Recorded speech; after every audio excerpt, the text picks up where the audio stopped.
Hello everyone. Werner's theory coordination compounds का base है। अगर आप थ्योरी को समझ लेते हैं तो आप बोर्ड एग्जाम में इस थ्योरी से रिलेटेड क्वेश्चंस एंड न्यूमेरिकल्स दोनों इजीली सॉल्व कर सकते हैं।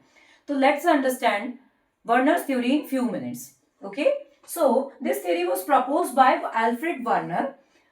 He explained the structure and bonding in coordination compounds. Coordination compounds क्या होते हैं बेटा? Metals एंड लीगेंड से मिलकर बनने वाले कंपाउंड्स को हम कोऑर्डिनेशन कंपाउंड्स कहते हैं। तो यहां पर सपोज मैंने एक एग्जांपल लिया AgNH3 होल ट्वाइस Cl। तो यहां पर देखिएगा बेटा, this is central metal atom. ये metal according to this theory, central metal atom shows two types of valencies, primary valency and secondary valency. तो मेटल जो है टू टाइप की वैलेंसी शो कर रहा है, प्राइमरी एंड सेकेंडरी। तो primary valency कैसी है? आयनाइजेबल है, ionizable, and secondary valency non ionizable है। विच मीन्स अगर हम इस कॉम्प्लेक्स को देखते हैं तो because of this Cl only इस कॉम्प्लेक्स के ऊपर चार्ज आ जाता है। ओके, तो जो हमारे कॉम्प्लेक्स के बाहर है इसको हम प्राइमरी वैलेंसी कहते हैं, जो कॉम्प्लेक्स के अंदर है इसको हम सेकेंडरी वैलेंसी कहते हैं।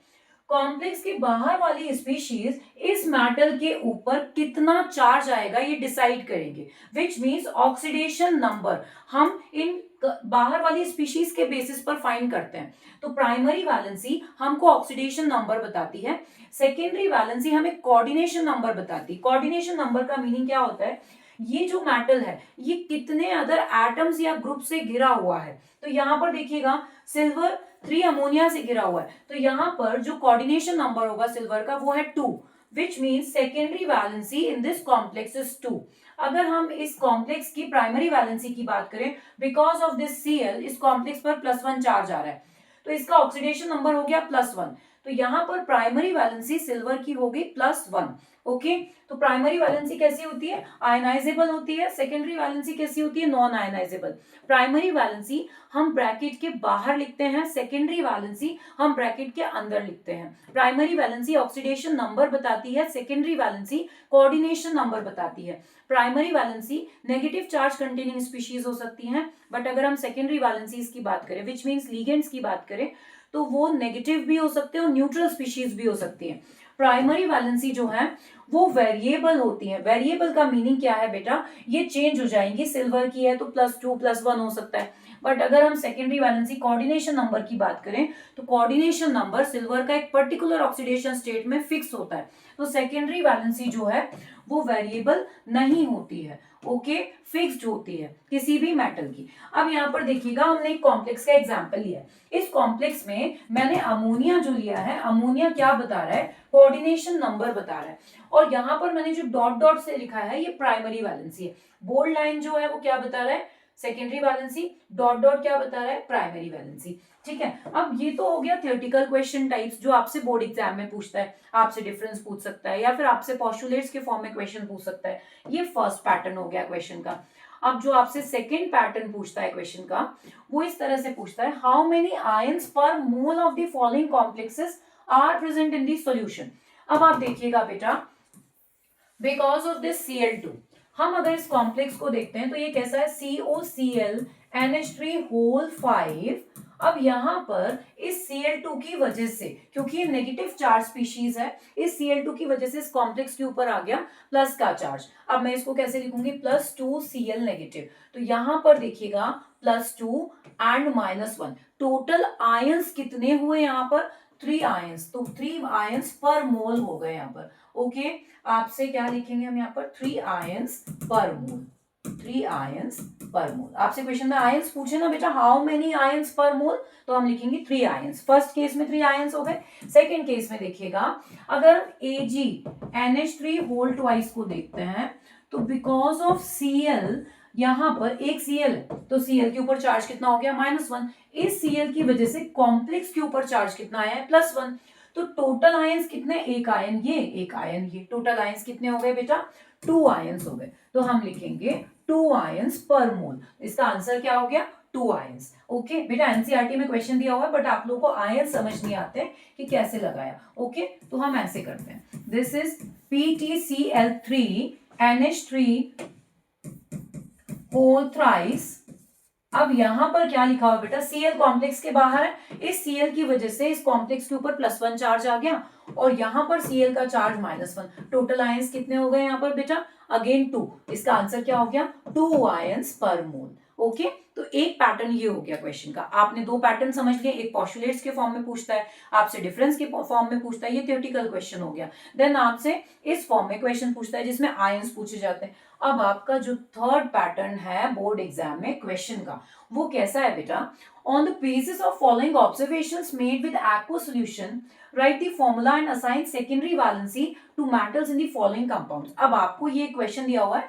जिसमें ये वैल्यूज गिवन है, फॉर्मूला है, फॉर्मूले के साथ में मोल्स ऑफ AgCl प्रेसिपिटेटेड, ठीक है, AgCl के मोल्स प्रेसिपिटेट हो रहे हैं। आपने एक्सिस में क्या ऐड करा है, आपने एक्सिस में AgNO3 ऐड किया है, ठीक है। अब आपसे कहता है AgCl का यहाँ पर 1 मोल है, इसका मतलब 1 मोल का फॉर्मेशन हो रहा है। ओके, अब आप कैसे लिखेंगे देखिएगा, ये आपका कॉम्प्लेक्स है COCl3, इन Cl3 में से कितना मोल चला गया, 1 मोल चला गया है। कहां चला गया, AgNO3 के साथ में रिएक्ट करने, तो क्या बना लिया, AgCl बना लिया। अब हमने लिखा COCl2 NH3 होल 4, ठीक है। अब यहां पर देखिएगा जो हमारा Cl था वो किसके साथ में चला गया, Ag के साथ में, तो मैं अभी यहां पर लिख रही हूं ताकि आपको समझ आ जाए। अब आप देखिए, आपसे पूछा इसकी आपको सेकेंडरी वैलेंसी बतानी, असाइन सेकेंडरी वैलेंसी, इसका मतलब आपको कोऑर्डिनेशन नंबर बताना है कि ये मेटल कितने लिगेंड से घिरा हुआ है। तो देखिएगा 2Cl एंड 4 अमोनिया, टोटल कितना हो गया 6, तो इसकी सेकेंडरी वैलेंसी कितनी होगी बेटा 6, आंसर इज 6। एनसीईआरटी में डायरेक्टली आंसर दिया हुआ है, आपको समझ नहीं आता है, ठीक है। नेक्स्ट केस में देखिएगा PdCl2 4NH3, ठीक है। अब PdCl2 में दोनों के दोनों Cl चले गए, ये दोनों गायब हो गए, दोनों Cl कहां चले गए, AgNO3 के साथ में, विच मीन्स 2AgCl का फॉर्मेशन हो गया। अब आप कैसे लिखेंगे, मैं यहां पर लिख रही हूं ताकि आपको कंफ्यूजन ना हो। इसका आंसर कितना है 6।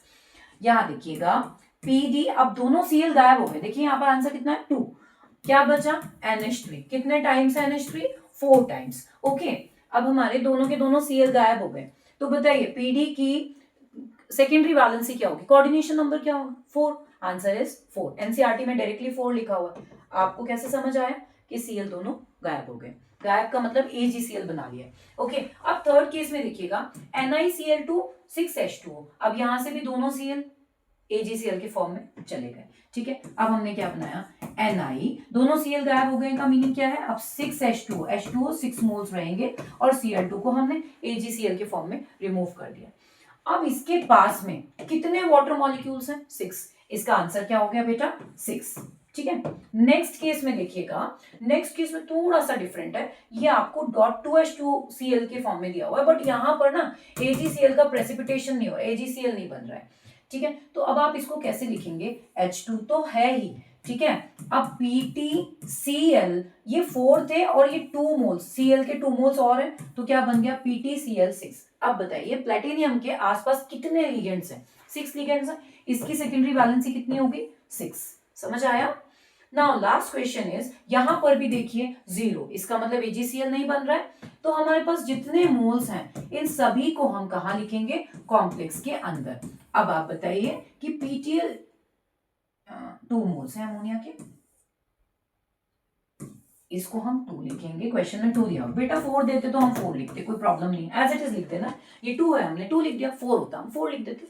अब बताइए प्लेटिनियम कितने लिगेंड से घिरा हुआ है, 2Cl है एंड 2 अमोनिया, कितने लिगेंड्स हो गए 4, इसका आंसर कितना हो गया बेटा 4, समझ आया। तो इस तरह से हम primary and secondary valencies find कर लेते हैं। अब आप कॉन्फिडेंटली बोल सकते हैं कि आपको वर्नर्स थ्योरी समझ आ गई है, प्राइमरी और सेकेंडरी वैलेंसी में आपको कोई कंफ्यूजन नहीं है, ठीक है। अगर आपको ये एक्सप्लेनेशन यूजफुल लगा हो तो आप इस वीडियो को लाइक कर सकते हैं। Okay, see you in the next video, bye bye, take care, keep learning, keep studying, bye bye.